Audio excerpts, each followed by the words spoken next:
അസ്സലാമലൈക്കും. Hi hello. ഇന്നത്തെ നമ്മുടെ വ്ളോഗിലോട്ട് വീണ്ടും എല്ലാവർക്കും സ്വാഗതം. എല്ലാവരും സുഖമായിട്ടിരിക്കുന്നോ? അങ്ങനെ നമ്മുടെ രണ്ടാമത്തെ നോമ്പും കഴിഞ്ഞിരിക്കുകയാണ് അല്ലേ.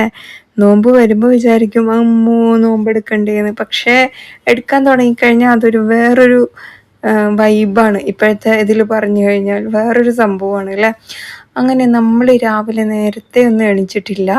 അത്താഴമൊക്കെ കഴിഞ്ഞ് പതുക്കെ എണീച്ച് വരുമ്പോൾ ഇതാ അത്താഴത്തിന് മുരിങ്ങ ഉണ്ടാക്കുന്നവർക്ക് മുരിങ്ങ കാണുമ്പോൾ കൊതിയുണ്ടോ?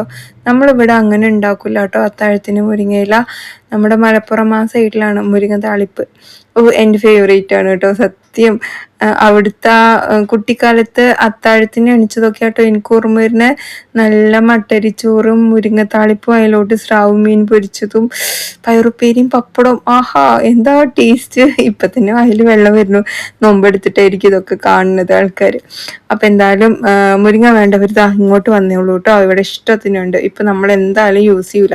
അങ്ങനെ അടിച്ചു വാരൽ കഴിഞ്ഞ് ചൂലും മുറോ അങ്ങോട്ട് വലിച്ചെറിഞ്ഞിട്ട് ഞാൻ പോരുകയാണ് കേട്ടോ. ഇനി നാളെ എടുക്കാം എന്നും പറഞ്ഞിട്ട്. പിന്നെ വന്നത് വേഗം മെഷീനിൽ തുണികളൊക്കെ ഒന്ന് വാഷ് ചെയ്തിട്ടു. ബെഡ്ഷീറ്റൊക്കെ ഒന്ന് സംഭവം സെറ്റാക്കി ഇതാ ഇവിടേക്ക് ഒന്ന് തട്ടിക്കൊട്ടി ആക്കിയെടുത്തു. റിഹാൻ മാത്രമാണ് ഇന്ന് സ്കൂളിൽ പോയത്. അയൻകുട്ടിക്ക് പെട്ടെന്നൊരു കളവ് വന്നു. അവൻ പോയില്ല, ക്ഷീണമാണ്. പിന്നെ എനിക്കും പറയാൻ തോന്നിയില്ല. 8ാം ക്ലാസ്സിലെ പരീക്ഷ എന്താവുന്നാവോ, മാർക്ക് കിട്ടുമൊന്നും അറിയില്ല. ഞാനിപ്പോ പ്രാർത്ഥിക്കുന്ന എന്തെന്നറിയോ, ഈസി ഉള്ള ക്വസ്റ്റ്യനൊക്കെ ഒന്ന് ഇട്ട് കൊടുത്താൽ മതിയായിരുന്നു. പാവം കുട്ടികൾ ജയിച്ച് തട്ടിമുട്ടി അങ്ങ് പോട്ടെ എന്നൊക്കെ. പഠിച്ചോന്നറിയല്ലേ ബാക്കിയൊക്കെ. ട്യൂഷൻ പോകുന്നുണ്ട്. അവനക്ക് വേണ്ട കാര്യങ്ങളൊക്കെ നമ്മൾ ചെയ്തു കൊടുക്കുന്നുണ്ട്. എനിക്ക് അടുത്തിരുത്തി പഠിപ്പിക്കാനുള്ള ക്ഷമയില്ല. അത് എന്നെ കൊണ്ട് പറ്റുന്നേ ഇല്ല കേട്ടോ. ബാക്കിയൊക്കെ നമ്മൾ സെറ്റാക്കി കൊടുക്കുന്നുണ്ട്. ബാക്കിയൊക്കെ അവൻ്റെ കയ്യിൽ. അപ്പോൾ ഇതാ ഞാൻ വേഗം വന്ന് ബെഡ്ഷീറ്റും കാര്യങ്ങളൊക്കെ ഒന്ന് വിരിച്ചിട്ടു. റിഹാൻ സ്കൂളിൽ പോയി കഴിഞ്ഞിട്ടുണ്ടായിരുന്നു കേട്ടോ. ഗേറ്റ് തുറക്കണ സൗണ്ട് അവൻ തെറാവിക്ക് പോയിട്ട് വന്നതിൻ്റെ ആണ്. ചെറിയ ആള് കേട്ടോ. അവൻ ഇന്ന് മുതൽ പോകണം എന്ന് പറഞ്ഞിട്ട് അങ്ങനെ പോയിട്ടുണ്ടായിരുന്നു. റിഹാൻ ഇനി നാളെ മുതൽ എന്ന് പറഞ്ഞിട്ടുണ്ട്. പഠിച്ചോനെ അറിയാൻ പോകുമല്ലോ എന്ന്. നോമ്പ് തുറ കഴിയുമ്പത്തിന് അവർക്ക് ക്ഷീണം വരികയാണ്. എന്താ ചെയ്യുക, വെയിലും അല്ലേ. പിന്നെ നോമ്പൊക്കെ പോയി പള്ളിയിൽ നിന്ന് തുറന്നിട്ട് വന്ന് അങ്ങനെ അതന്നെ നമ്മൾ അങ്ങനെ കുത്തി പറഞ്ഞയക്കണം അവന്, റിഹാനെ. അയൻകുട്ടി പിന്നെ വേഗം പൊയ്ക്കോളും. റിഹാന് കുറച്ച് മടിയാണ്. അവനെ കുറച്ചു എന്താ പറയാ, ഇൻട്രോവേർട്ട് എന്ന് പറയില്ലേ, ആ സംഭവമാണ് കേട്ടോ. അപ്പോൾ വേഗം നമ്മള് ബെഡ്ഷീറ്റൊക്കെ ഒന്ന് നല്ല സെറ്റപ്പാക്കി എടുത്ത് ഇനി വേഗം ഒന്ന് അടിച്ചു വാരി എടുക്കണം. അതിനുശേഷം ഞാൻ ഇനി കിച്ചണിലോട്ട് കയറുന്നത്, ഞാൻ പറഞ്ഞില്ലേ കറി ഞാൻ വെക്കാറുണ്ട്. പകൽ നോമ്പ് എടുത്തിട്ട് എനിക്ക് പണി ചെയ്യാൻ വലിയ പ്രശ്നമൊന്നുമില്ല കേട്ടോ. നോമ്പ് തുറന്നു കഴിഞ്ഞാല് എത്ര കുറച്ച് ഫുഡ് കഴിച്ചാലും പാമ്പ് എര പിഴുങ്ങിയ ഒരു കണക്കിലാണ്. അതുകൊണ്ട് എനിക്ക് വലിയ കാര്യമായിട്ട് പണിയൊന്നും എടുക്കാൻ വയ്ക്കൂല. അപ്പൊ ഞാൻ എന്ത് ചെയ്യും, ഈ കറി ഉപ്പേരി ഇങ്ങനത്തെ സാധനങ്ങളൊക്കെ രാവിലെ തന്നെ റെഡിയാക്കി വെക്കും. പിന്നെ നോമ്പ് തുറക്കാനുള്ളതിൻ്റെ കുറച്ച് സാധനങ്ങൾ റെഡിയാക്കി വെക്കും. ബാക്കിയൊക്കെ നമ്മൾ നോമ്പ് തുറന്ന വൈകുന്നേരം നോമ്പ് തുറന്ന ശേഷം ഞാൻ ആകെ ചെയ്യണത് പാത്രങ്ങൾ കഴുകി വെക്കും, അടുക്കള നീറ്റാക്കും, പിന്നെ ചോറും വെക്കും. ഇതാണ് ഞാൻ നോമ്പ് തുറന്ന ശേഷം ചെയ്യുന്നൊരു സംഭവം. അങ്ങനെ വറുത്തരച്ച സാമ്പാർ ഞാൻ ഉണ്ടാക്കിയിട്ട് എടുക്കണം. ദോശയ്ക്കും സഹറിനും ഉച്ചയ്ക്കും എല്ലാറ്റിനുമാണ് കേട്ടോ. അത് ഇനി ഇത്രയും ക്വാണ്ടിറ്റി എന്തിനാണെന്നൊന്നും ചോദിക്കേണ്ട. 2 ദിവസത്തിന് നമുക്ക് അത്രയും കറി വേണം. അപ്പോൾ പരിപ്പ് നന്നായി കഴുകിയിട്ട് അതിലോട്ട് ഉള്ളിയും തക്കാളിയും വെളുത്തുള്ളിയും കറിവേപ്പിലയും ഇച്ചിരി എണ്ണയും കൂടെ ഒഴിച്ചിട്ട് പരിപ്പ് വേവിക്കാൻ വേണ്ടി ഞാൻ വെച്ചേക്കുവാണ് കേട്ടോ. ഇനി ഈ കുമ്പളങ്ങ ഇനി ഫ്രിഡ്ജിൽ വെച്ച് കഴിഞ്ഞാൽ കേടുവന്ന് പോവും. കറിയിലിട്ടാൽ പിന്നെ അതങ്ങനെ ആരുടെക്കെങ്കിലും വയറ്റിൽ പോയിക്കോളും. കുമ്പളങ്ങ മുറിച്ചു, പിന്നെ ഉള്ളി മുറിച്ചു, പിന്നെ വഴുതനങ്ങ കട്ട് ചെയ്തെടുത്തിട്ടുണ്ട്. ഒരു ഉരുളക്കിഴങ്ങും ചേർത്തിയെടുക്കുന്നുണ്ട്. ഉരുളക്കിഴങ്ങ് ശരിക്കും പറഞ്ഞാൽ നോമ്പ് സമയത്തൊന്നും ആർക്കും വേണ്ട കേട്ടോ. പിന്നെ കഴുകി വൃത്തിയാക്കിയ കഷ്ണങ്ങളിലോട്ട് മഞ്ഞൾപ്പൊടി ഉപ്പിട്ടിട്ട് ഒന്ന് വേവിക്കാൻ വേണ്ടി വെച്ചിട്ടുണ്ട്. ഈ മാങ്ങയും മേടിച്ചിട്ട് കുറച്ച് ദിവസമായി. അപ്പം അതും വെച്ച് കഴിഞ്ഞാൽ അളിഞ്ഞു പോകുമെന്ന് എനിക്ക് ഉറപ്പാണ്. അപ്പം ഞാൻ എന്ത് ചെയ്തു, അതിനൊന്ന് ഉപ്പിലിട്ടും വെക്കാമെന്ന് വിചാരിച്ചു. ഉപ്പിലിട്ടതൊക്കെ കഴിക്കാൻ പറ്റിയ മൂടൊന്നുമല്ല. ഇനി അഥവാ ആർക്കെങ്കിലും ഒക്കെ കഴിക്കണം എന്നുണ്ടെങ്കിൽ കഴിക്കാമല്ലോ എന്ന് വിചാരിച്ചു. 2 ബോട്ടിലായിട്ട് കുഞ്ഞു ബോട്ടിലായിട്ടാണ് കേട്ടോ ഞാൻ ഇട്ടത്. നല്ല എരിവുള്ള പച്ചമുളകും ഉണ്ടായിരുന്നു. ഇപ്പോൾ പുറത്ത് വെച്ചേക്കുവാണ്. ഇനി അത് ഒന്ന് വാടിയ ശേഷം ഞാൻ ഫ്രിഡ്ജിൽ വെക്കാമെന്ന് വിചാരിച്ചിട്ടാണ്. ഞാൻ വിനീഗർ ഒന്നും ഒഴിച്ചിട്ടില്ല, വെറുതെ വെള്ളം ഒഴിച്ചിട്ട് ഉപ്പിട്ടിട്ടാണ് വെച്ചേക്കുന്നത്. കേടുവരുമെന്ന് അറിയില്ല. അപ്പോൾ 2 ബോട്ടിലാക്കിയിട്ടാണ് കേട്ടോ ഞാൻ ഇതിനൊന്ന് ഉപ്പിലിട്ട് വെക്കുന്നത്. ആവശ്യത്തിനുള്ള ഉപ്പൊക്കെ ഇട്ട് വെള്ളം ഒഴിച്ചിട്ട് അടച്ചു വെക്കുന്നുണ്ട്. ജസ്റ്റ് ഒന്ന് കുലുക്കിക്കോട്ടോ, ഉപ്പൊന്ന് കലരാൻ വേണ്ടിയിട്ട് വെറുതെ. അങ്ങനെ നമ്മുടെ ഉപ്പിലിട്ടതും റെഡി ആയിട്ടുണ്ട്. അധികം പുളിയില്ലാത്ത മാങ്ങയാണ് കേട്ടോ. പിന്നെ സാമ്പാറിന് വേണ്ടിയിട്ട് തേങ്ങ പൊളിച്ചിട്ടുണ്ടായിരുന്നില്ല, പകുതി തേങ്ങ ഉണ്ടായിരുന്നു. പിന്നെ എൻ്റെ കറികൾ നല്ല കട്ടി ഉണ്ടാവും. ചിലത് ഇങ്ങനെ നിങ്ങൾ കാണുമ്പോൾ കട്ടിയില്ലാന്ന് തോന്നിയെങ്കിലും കുറച്ച് കഴിഞ്ഞാൽ കുറുകി അങ്ങ് വരും കേട്ടോ. പിന്നെ ഇതാ ഞാനിവിടെ മൺചട്ടി വെച്ച് കൊടുത്തിട്ടുണ്ട്. ഉലുവയും ചെറിയ ജീരകം കായം ഇട്ട് കൊടുത്തിട്ടുണ്ട്. തേങ്ങ അതായത് ഇതുപോലെ വറുത്തെടുക്കുന്നുണ്ട്. ഇങ്ങനെ ഒരു 3-4 തേങ്ങ വറുത്തിട്ട് ഫ്രിഡ്ജിൽ വെച്ച് കഴിഞ്ഞാൽ നിങ്ങൾക്ക് നോമ്പ് കഴിയണ വരെ യൂസ് ചെയ്യാം കേട്ടോ. വറുത്തരച്ച് കോഴിക്കറി, ബീഫ് കറി ഇതിൽക്കൊക്കെ യൂസ് ചെയ്യാം. അപ്പം എന്തായാലും കറിവേപ്പില ഉള്ളിയിട്ടിട്ടാണ് ഞാൻ വറുത്തെടുക്കുന്നത് കേട്ടോ. അത്യാവശ്യം നല്ലപോലെ ആയപ്പോൾ ഞാൻ ഒരു 5-6 ചുവന്ന മുളക് ഇട്ടിട്ടുണ്ട്.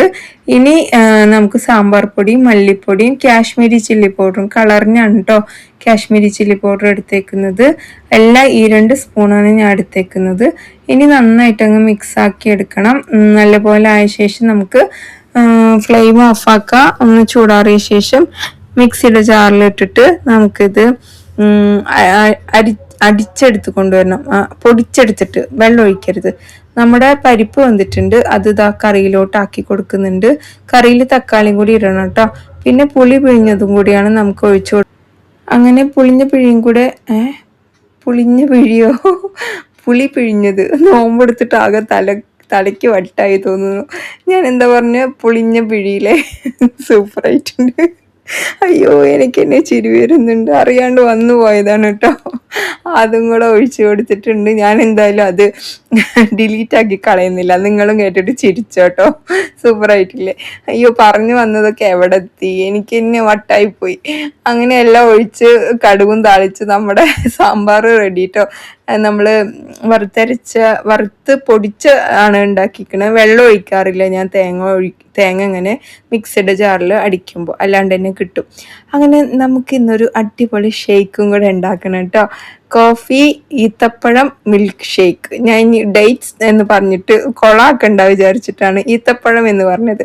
പക്ഷേ ഇതിൽ കാഷ്യൂ ബദാം ഒക്കെ ഉണ്ട്. അതൊക്കെ ചുടുവെള്ളത്തിലൊന്ന് കുതിരാൻ വേണ്ടി ഞാൻ വെച്ചിട്ടുണ്ട്. കോഫി ഒരു 2 പാക്കറ്റ് ഇതുപോലെ, ഒരു പാക്കറ്റ് ശരിക്കും മതി 10 രൂപയുടെ. അത് ഇതുപോലെ ഒന്ന് കുക്ക് ചെയ്ത് അവിടെ വെച്ചിട്ടുണ്ട്. പിന്നെ ബദാമിൻ്റെ തൊലി കളഞ്ഞ് നമ്മുടെ ഈത്തപ്പഴവും പാലും എല്ലാം ഒഴിച്ച് ഇത് നന്നായിട്ട് ബ്ലെൻഡ് ആക്കണം കേട്ടോ. എൻ്റെ കയ്യിൽ ഇനിയും ഉണ്ടായിരുന്നു ബ്ലെൻഡ് ചെയ്യാൻ. പിന്നെ ഞാൻ കുറച്ചുകൂടെ കോഫിയൊക്കെ ഒഴിച്ചു വീണ്ടും നന്നായിട്ട് അടിച്ചു കൊണ്ടുവന്നു. പിന്നെ ഒരു ജാറിലോട്ട് ഏകദേശം ഒരു 1/2 ഗ്ലാസ് കോഫിയും പിന്നെ പാലും പിന്നെ നമ്മൾ അടിച്ചെടുത്ത സാധനവും അടിയിൽ ഇഷ്ടത്തിന് അരയാണ്ട് കിടക്കുന്നുണ്ട്, അതും കൂടെ ഇട്ട് കൊടുത്ത് ആപ്പിൾ ഗ്രേറ്റ് ചെയ്തതും ബദാം ഇതുപോലെ ഒന്ന് ചോപ്പ് ചെയ്തതും കൂടെ ഇട്ട് കൊടുത്ത് ഒരു സ്കൂപ്പ് ഐസ്ക്രീം. തെറ്റുന്നതൊക്കെ അവിടെ ഇരിക്കട്ടെ അല്ലേ, ഏതൊരാൾക്കും തെറ്റൊക്കെ പറ്റുമല്ലോ. പിന്നെ ഐസ് ക്യൂബ് ഇട്ട് കൊടുത്ത് നന്നായിട്ട് മിക്സ് ചെയ്തിട്ട് നമുക്കിത് ഇനിയും തണുക്കണമെങ്കിൽ തണുക്കാൻ വേണ്ടി വെക്കുക. പക്ഷെ ഞാൻ ഇതിലും എക്സ്ട്രാ വേറെ മധുരത്തിന്റെ ആവശ്യമൊന്നുമില്ല. ഇത് കറക്റ്റ് മധുരമായിരുന്നു കേട്ടോ. ഇതേ മെഷർമെന്റിൽ എടുത്ത് നോക്കിയിട്ട് നിങ്ങൾ ഉണ്ടാക്കിയാൽ മതി. സൂപ്പർ ടേസ്റ്റ് ആയിരുന്നു, ശരിക്കും അടിപൊളിയായിരുന്നു. അപ്പൊ ഞാൻ അത് ഫ്രിഡ്ജിൽ കൊണ്ടുവച്ചു. പിന്നെ കഴുകിയ പാത്രങ്ങളൊക്കെ ഒന്ന് വേഗം ഒന്ന് എടുത്ത് വെച്ച് പിന്നെ ഞാൻ ചക്ക ഉപ്പേരിയും കൂടെ വെച്ചിട്ടുണ്ടായിരുന്നു. അതിനൊന്നും ഞാൻ വീഡിയോയിൽ കാണിച്ചിട്ടില്ല കേട്ടോ. അത് പെട്ടെന്ന് തന്നെ നന്നാക്കി വേഗം ഇച്ചിരി ഉപ്പേരിയും വെച്ചു. ചക്ക ഉമ്മാൻ്റെ വീട്ടിൽ നിന്ന് കൊണ്ടുവന്നത് കേട്ടോ, ഇവിടുത്തെ ഉമ്മാൻ്റെ വീട്ടിൽ നിന്ന്. അപ്പോൾ അതിനൊക്കെ ഒന്ന് ശരിയാക്കി ഉപ്പേരി വെച്ചു. പിന്നെ വേഗം ഇവിടേക്ക് ഒന്ന് തുടച്ചെടുത്തിട്ടുണ്ട്. അപ്പോൾ ഇന്ന് എനിക്ക് എന്തെല്ലാം പിഴവുകളാണ് പറ്റിയതെന്നുള്ളത് നിങ്ങളൊന്ന് നോക്കിയിട്ടാ. പിന്നെ ജിനി ഇതൊക്കെ തന്നെ മതി മോളെ, നല്ല ഒതുക്കമുള്ള ഒരു വീട്ടമ്മ. ഇവിടെ ആരും കേൾക്കണ്ട, ഒരുപാട് കാട്ടിക്കൂട്ടലുകൾ ഒന്നുമില്ലാതെ നല്ലൊരു വ്ളോഗ്. ഞാൻ പല യൂട്യൂബേഴ്സിന്റെ റംസാൻ ആവുമ്പോ എന്തൊക്കെയോ കാട്ടിക്കൂട്ടി കുറെ ഫുഡ് ഉണ്ടാക്കി വേസ്റ്റ് ആക്കലാണ്. ഇത് എനിക്ക് വളരെ ഇഷ്ടമുള്ള ഒരു വ്ളോഗാണ്. താങ്ക് യു സോ മച്ച് മുത്തേ. താത്തയാണ് തോന്നുന്നു കേട്ടോ. മോളേന്നൊക്കെയാണ് വിളിക്കുന്നത്. ഉമ്മയാണോ താത്തയാണോ എനിക്ക് കറക്റ്റ് അറിയില്ല. പാൽപാത്രം കഴുകിയിട്ട് ഞാനിത് അയൻകുട്ടിൻ്റെ കയ്യിൽ കൊടുക്കണം. അവൻ പാല് മേടിച്ചിട്ട് വരും. ട്യൂഷന് പോണതിന് മുമ്പ് പാല് മേടിക്കാൻ വേണ്ടി പോയിട്ട് ആള് പക്ഷെ പാല് സൊസൈറ്റി അവിടെ തുറന്നിട്ടുണ്ടായിരുന്നില്ല. ഭയങ്കര സങ്കടമായി. നോമ്പും വെച്ച് അതുവരെ സൈക്കിൾ ഓട്ടി പോയിട്ട് വെറുതെ ആയി. പിന്നെ റിഹാൻ തന്നെ രണ്ടും കൊണ്ടുവന്നു, പാലും കൊണ്ടുവന്നു, നോമ്പ് കഞ്ഞിയും കൊണ്ടുവന്നു കേട്ടോ. വെറുതെയാണ് അടിച്ചു വാരുന്ന, കാര്യമായിട്ടൊന്നുമില്ല. എന്നാലും എൻ്റെ ഒരു സമാധാനത്തിൽ നിന്ന് അടിച്ചു വാരി എടുത്തിട്ട് നാരങ്ങ വെള്ളം കലക്കാൻ വേണ്ടിയിട്ട് പോയിട്ടോ. പിന്നെ ഇങ്ങനെ ഒരുപാട് ഫുഡ് റമദാൻ മാസത്തിൽ എനിക്ക് പൊതുവെ വേസ്റ്റ് ആക്കല് ഭയങ്കര ഇതാണ്. ഞാൻ അരിയൊക്കെ എടുക്കുന്നത് കണ്ടു കഴിഞ്ഞാൽ നിങ്ങൾ എന്നെ ചിരിച്ചു പോകും. അരി നാഴിയിലെടുത്താലൊന്നും ശരിയാവൂല കേട്ടോ എനിക്ക്. ഞാൻ എന്ത് ചെയ്യുന്നറിയോ, കയ്യിലിങ്ങനെ ഓരോ പിടി, ഇത് റിഹാൻ, ഇത് അയാൻ, ഇത് ഉമ്മ, ഇത് ഞാൻ, അങ്ങനെ പറഞ്ഞിട്ടാണ് കേട്ടോ ഞാൻ ചോറ് വെക്കാൻ വേണ്ടി അരി എടുക്കുക. അപ്പോൾ അത് കറക്റ്റ് ആയിരിക്കും. ഇനി അഥവാ ബാക്കി വന്ന ഒരു വായ 2 വായ ഇങ്ങനെയൊക്കെ തന്നെ ബാക്കി വരുള്ളൂ. അതും കൂടെ ഒന്ന് കഴിക്കാൻ പറഞ്ഞാൽ ചിലപ്പോൾ പിള്ളേര് കേൾക്കൊന്നുമില്ല. ഞാൻ പിന്നെ രാത്രി കഴിക്കാത്തതുകൊണ്ട് അതങ്ങനെ വല്ല ഉച്ചയ്ക്കോ അങ്ങനെയൊക്കെ ഇട്ട് കൊടുക്കും കേട്ടോ. അങ്ങനെ മാക്സിമം നമ്മൾ, എന്നാലും കുറേയൊക്കെ വേസ്റ്റ് ആവാറുണ്ട്. ചോറൊക്കെ എത്ര നോക്കിയാലും ഉണ്ടാവും. അങ്ങനെ പാല് കൊണ്ടുവന്നിട്ടുണ്ട്, പാലൊന്ന് തിളപ്പിക്കാൻ വേണ്ടി വെച്ചിട്ടുണ്ട്. സമൂസയുടെ ലീഫ് ഇതാ ഇങ്ങനെ ചുറ്റിയെടുത്താൽ മതി. ആദ്യം എന്താ ത്രികോണ ആകൃതിയിൽ ഇങ്ങനെ പിടിക്കുക, എന്നിട്ട് ഇച്ചിരി ഫില്ലിങ് എടുത്തിട്ട് അതിൻ്റെ അടിയിലോട്ട് അങ്ങോട്ട് തട്ടി കൊടുക്കുക. പിന്നെ മുകളിൽ ഇതുപോലെ ആക്കിയിട്ട് കേട്ടോ. ഇനി ഒരുപാട് ഫില്ലിങ് കുത്തി നിറച്ചു കഴിഞ്ഞാൽ സമൂസക്ക് ഒരു ഭംഗിയില്ല. ഒരു പാകത്തിന് ഇതാ ഇങ്ങനെ അങ്ങോട്ട് ആക്കിയിട്ട് ഇനി നമുക്ക് ഈ ബാക്കി വരുന്ന ഭാഗത്ത് മൈദയുടെ പേസ്റ്റ് ഇതുപോലെ അങ്ങോട്ട് ആക്കുക. എന്നിട്ട് ഈ സൈഡിലോട്ട് അങ്ങ് മേലേക്ക് വലിച്ചങ്ങോട്ട്, ഇതിനേക്കാൾ പെർഫെക്റ്റ് ആയിട്ട് സമൂസ ചുറ്റുന്ന ആൾക്കാരുണ്ട് കേട്ടോ. ഞാനിത് വളരെ ഒരു ഇതിലാണ്. ഇതാ ഇങ്ങനെ വരും കേട്ടോ എൻ്റെ സമൂസ. കാണാൻ കുറച്ചൊക്കെ മൊഞ്ചുണ്ട് അല്ലേ. അപ്പോൾ അതെല്ലാം ഞാൻ അവിടെ ചുറ്റി മാറ്റി വെച്ചിട്ടുണ്ട്. പിന്നെ നമ്മൾ ഇന്നലെ ഉണ്ടാക്കിയതാണ് 2 മിക്സ് കേട്ടോ. ഒരു 3 ദിവസത്തിനൊക്കെ വരുമെന്ന് പറഞ്ഞില്ലേ ഞാൻ, അത് കറക്റ്റ് ആയിരിക്കും. പിന്നെ രണ്ടും ഇച്ചിരി ബാക്കിയാവുമ്പോൾ ഞാൻ എന്ത് ചെയ്യും, രണ്ടും കൂടെ ഒന്നിച്ചാക്കിയിട്ട് ഏതെങ്കിലും ഒന്നുണ്ടാക്കും. അതാണ് കേട്ടോ ഞാൻ ലാസ്റ്റ് ചെയ്യാറ്. അങ്ങനെ ഇതാ നമ്മുടെ കട്ട്ലറ്റ്. അങ്ങനെ കഴിഞ്ഞ ദിവസം എൻ്റെ ഒരു ഫ്രണ്ട് ചോദിച്ചിരുന്നു എഗ്ഗ് മുക്കുന്നില്ലേന്ന്. എഗ്ഗൊക്കെ നന്നായി ഡിപ്പ് ചെയ്തിട്ട് തന്നെയാണ് കട്ട്ലറ്റ് ഉണ്ടാക്കുക. പക്ഷെ എനിക്ക് മൈദയുടെ ആ വെള്ളത്തിൽ മുക്കിയിട്ട് കട്ട്ലറ്റ് ഉണ്ടാക്കണത് ഇഷ്ടമല്ല കേട്ടോ. എന്താണെന്നറിയില്ല, അത് പെർഫെക്റ്റ് ആയിട്ട് വരാത്ത പോലെ തോന്നാറുണ്ട്. അപ്പം നമ്മുടെ നോമ്പ് കഞ്ഞി വന്നിട്ടുണ്ട്. നോമ്പ് കഞ്ഞി പൈസയൊന്നും കൊടുക്കണ്ട കേട്ടോ. പൈസ കൊടുക്കണ്ട പറഞ്ഞാൽ മഹലിൽ നിന്ന് മൊത്തമായിട്ട് പിരിക്കും തോന്നുന്നു, എന്നിട്ട് ഉണ്ടാക്കണം. അല്ലാണ്ട് കഞ്ഞി മേടിക്കാൻ പോകുമ്പോൾ പാല് മേടിക്കാൻ പോണ പോലെ പൈസ കൊടുക്കേണ്ട ആവശ്യമൊന്നുമില്ല.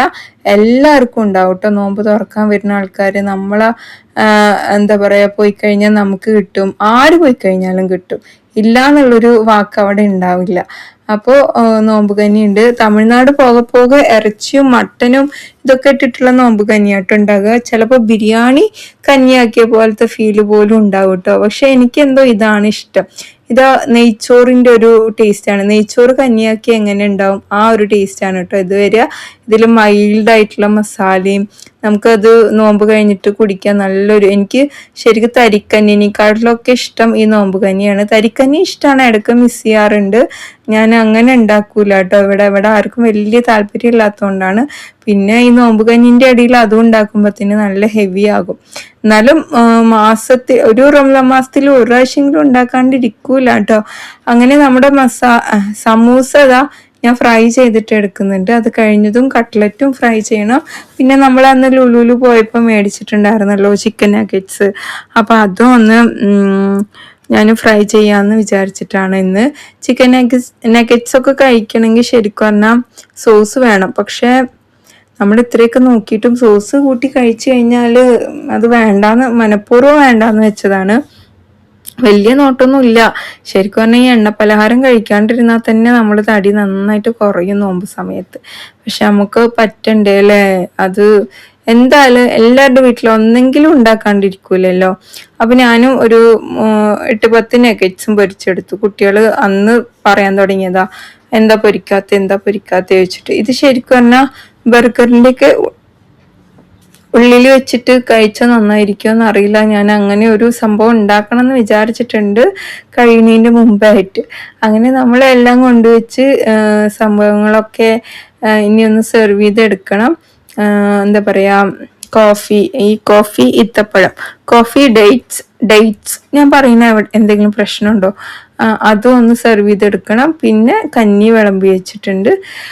ഇത് കാണാൻ തന്നെ നല്ല മുഞ്ചുണ്ടായിരുന്നു. കുടിച്ചപ്പോൾ ഞാൻ പ്രതീക്ഷിച്ചേ ഇല്ല കേട്ടോ ഇത്രയും ടേസ്റ്റ് ഉണ്ടാവുമെന്ന്. ശരിക്കും പറഞ്ഞാൽ ഈത്തപ്പഴം കോഫിയും പാലും മാത്രമാണ്. പക്ഷെ ഞാൻ അതിൽ മോഡിഫൈ ചെയ്തിട്ടാണ് ഇത്രയും ഇൻഗ്രീഡിയൻസ് ഇട്ട് കൊടുത്തത്. നമുക്ക് വീട്ടിലൊക്കെ ഗസ്റ്റ് ഒക്കെ വരുമ്പോൾ ശരിക്കും നേരത്തെ കൂട്ടി വരുന്ന ഗസ്റ്റിനൊക്കെ ഉണ്ടാക്കി കൊടുക്കാൻ പറ്റിയ ഒരു കിടിലൻ ഐറ്റം തന്നെ കേട്ടോ. അവർ ശരിക്കും ഞെട്ടിക്കളയും. ഈ യൂട്യൂബേഴ്സിന്റെ ചില ക്യാപ്ഷൻ കണ്ടിട്ടില്ലേ, വിരുന്നുകാരെ ഞെട്ടിക്കാൻ ഇതുണ്ടാക്കി നോക്കൂ എന്നൊക്കെ പറഞ്ഞിട്ട്, അതേപോലെ തന്നെ ഞെട്ടിക്കളയും കേട്ടോ അവർ. അങ്ങനെ നമ്മൾ ഓരോന്നായിട്ട് സെർവ് ചെയ്തെടുക്കുന്നുണ്ട്. ഈത്തപ്പഴം വെച്ച് കൊടുത്തു. പിന്നെ ഫ്രൂട്ട്സ് ഞാൻ അങ്ങനെ പ്ലേറ്റിൽ വെക്കാറില്ല. എനിക്ക് ആവശ്യമുള്ള എടുക്കും ഞാൻ. കാരണം ഉമ്മാക്ക് എന്താ വേണ്ടിച്ചാൽ ഉമ്മ എടുക്കട്ടെ എന്ന് വിചാരിച്ചിട്ട് നമ്മൾ എടുത്ത് വെച്ചിട്ട് ഇനി അത് വേസ്റ്റ് ആവണ്ടല്ലോ. ഞാൻ എടുക്കണന്നെ ചിലപ്പോൾ സമയത്ത് ഞാൻ തിരിച്ചിട്ട് വെക്കേണ്ടി വരും. കാരണം നോമ്പ് എടുത്തിട്ട് നമ്മൾ ഓരോന്ന് കാണുമ്പോൾ ഞാൻ ഇത്ര കഴിക്കും അത്ര കഴിക്കും എന്നൊക്കെ പറയും.